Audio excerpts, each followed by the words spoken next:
Our typical assumption is the world is run by the majority. But contrary to this, it's the minorities who actually rule and win. Get out of here! Okay, not any minority, but the most intolerant minorities are the ones I'm referring to here. So, this is what Nassim Nicholas Taleb calls the minority rule. Let's look into some examples. It's so difficult to find peanuts on an US airplane, and it's only a minority of population that is allergic to it.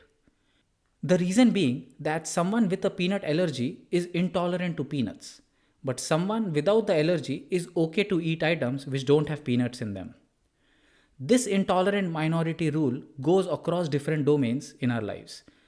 Let's say one member of your family is lactose intolerant. Now, he or she will eventually make the entire family consume lactose free milk because you wouldn't want to buy two different types of milk for a small family of four. So, by intolerant here, I don't necessarily mean to have a negative connotation to it, but it's essentially an inflexible minority that governs the eating habits of the flexible majority. But the true dictatorship of minority, which justifies the usage of the word intolerant, can be seen in the political domain. In the United States, a small minority of intolerant gun supporters are able to defy the majority of US population who want to impose stricter gun control laws because the larger population is kind of flexible. A small right wing, intolerant minority in India led to the ban of Bollywood movie starring Deepika Padukone not very long ago. And also because the larger majority was kind of tolerant and understanding to their perspective. And not just the right, but the intolerant left leaning liberal minority led to the cancel culture in the United States with the ouster of New York Times opinion writer Barry Weiss last year.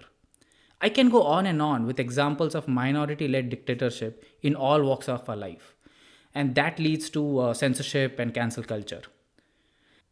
These intolerant minorities can't really control the dissent or the thought process. But with their intolerance, they control the public display of your thoughts. So beware of these intolerant minorities in all aspects of life. Because what emerges from a minority intolerance is a black and white of choices. But nearly all choices, as we know in our life, have a gray region.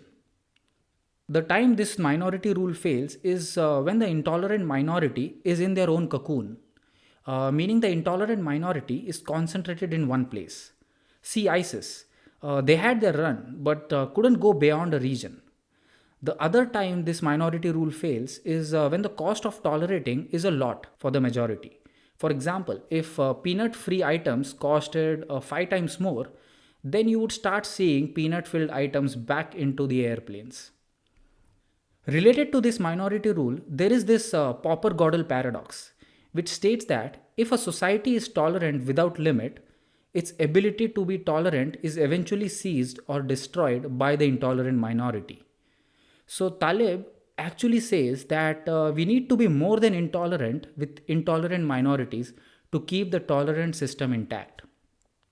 So, next time anyone tries to talk about freedom of speech for the right wing or the left wing extremists, shut them off and be intolerant to their intolerance because they violated the silver rule of tolerance to begin with.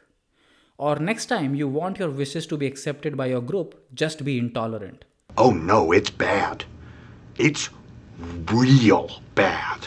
Okay, I'm kidding now. Or maybe not.